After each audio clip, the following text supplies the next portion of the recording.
Hey guys, Adam here. For today's Maintenance Monday, we have a bit of a special job. We are building up a new dynamo front wheel for a Salsa Marrakesh that is getting light and USB charging on it. We're going to be building this wheel with a Sun 28 dynamo front hub. These are really beautiful hubs that are made in Germany. If you're going with a 36-hole option for a lot of touring bikes, they have multiple anodized colors you can choose from, like gold, green, red. If you are on 32-hole, options are a little more limited at black and silver, but these do have some of the lowest rolling resistance of any dynamo hubs out there. They just really nice quality, always build up great. Awesome hubs. Not going to spend a ton of time on the wheel build just because I don't want you sitting there watching me lace this wheel up for the next half hour. But as far as the important parts, we are using DT Champion straight gauge spokes on this wheel with brass nipples. We do just want this one to hold up really well for those long rides. This is a touring bike after all. Everything is spoke prepped beforehand too, so we'll have a quick little shot of that in there. The wheel is built up within 5% spoke tension across the board. That's something I do with all my wheels. It's just to make sure that we're within manufacturer recommendations for spoke tension. I'll also go through and true it before I put the tire on. Once I do have that tire mounted, I'll go take it for a quick test ride and true it up afterwards, just to make sure everything's running like arrow straight for them. So the other thing that's really important is weather sealing, which I'll get onto later while we're running all the wiring for all the headlights and accessories. So here are some of the electronics that we're setting up. That is the USB work system for that dynamo hub. We went with that through our dealers and they pre-soldered some of the connectors for us, which hugely simplifies the installation process here.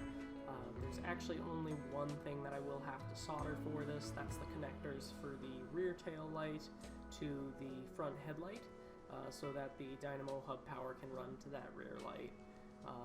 The factory that set this all up for us did an awesome job with the heat shrink tubing, so really good weather sealing on that. The plugs on these guys are also really smart. They have good weather sealing as well because they have a lock nut on them. I do just want to take a second to say, on touring bikes, I like to use the lock nuts on the lights and accessories. I think they just hold up a little bit better under weather conditions. And while a normal nut will work great with just some like blue Loctite on it, that blue Loctite does kind of wear off if you have to like take the headlight off and need to remount that. So it's just something that I think makes it hold up a little bit better over time. So here we'll get that headlight mounted really quick onto the bike. Pretty simple job as always, just get that popped on there, bolted in place. We'll run the wiring loom down that fork leg.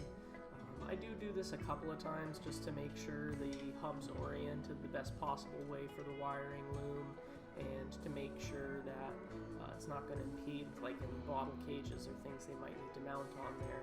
So you can see we got that wiring all done up there and the headlight is working now. Now that that's running, I did just connect these guys together here so that I could get that plugged into the AC work and kind of see where the wiring was and start figuring out how I wanted to attach everything to the frame so that we can still get the full range of steering without putting any extra stress on the connections or the wires. So again, I'm going to end up running this around where the front derailleur cable is usually routed. Right now it is routed over that rear derailleur cable. Don't worry, that was only temporary and was redone afterwards while we're getting everything set up. We'll get that rear headlight mounted here, again using those nylock nuts. You still need to use the washers that they provide with the kit. That's very important just to make sure it's not going to loosen over time and fall off. We'll get the wires plugged in here onto that rear headlight, and then we'll start running them down the length of the fender here. I'll use zip ties to adhere them to frame points, rack points, or anything that I need just to help keep that wiring out of the way and stealthy looking. We'll move up to around the seat tube area. What's cool about this Marrakesh frame, there were some spare cable routing options on those tabs, so this wire is going to sit nice and flush against that cable, and it does look really clean and neat in the end. We'll get those ends snipped off here and keep working our way down the frame.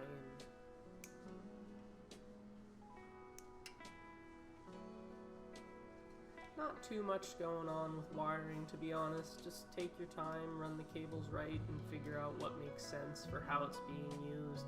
It is something that can also just be altered later on with some zip ties if you're unhappy with it. But one thing that cannot be altered is the length of that wire, so make sure that you cut it to the appropriate length to give you all the length you need for your range of motion of the steering, so that it's not going to wear over time on you. I do like to solder these rather than just crimp them with the crimps that they give you. I find that it holds up better because it doesn't corrode as easily in between the wire and the crimp. I also find that it just holds up better over repeated use. Those crimps, sometimes the wires just pull out and the crimp is left in the plug of the headlight, which is just really annoying. We'll also put heat shrink tubing on this while we're going through it, just to make sure, again, good weather sealing. I don't want any contamination getting in there and ruining the contacts. That's just going to make the lights weaker, it's going to make the charge slower, or it just may make those things not work at all. Although it is pretty easy to clean those up, it is kind of a nuisance, so I want to make sure they're sealed good and tight. Once those are all done up, we'll get those plugged in with the connectors. I do also put a couple pieces of heat shrink tubing over these before I go and heat shrink them.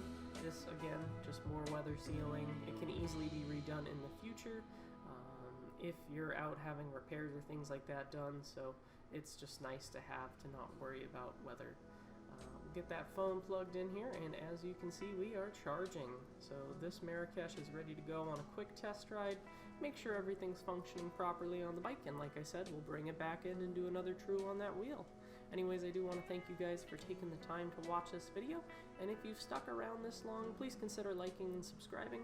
It helps our channel out a lot, and it gives me a lot of motivation to make more content for you guys that watch my videos.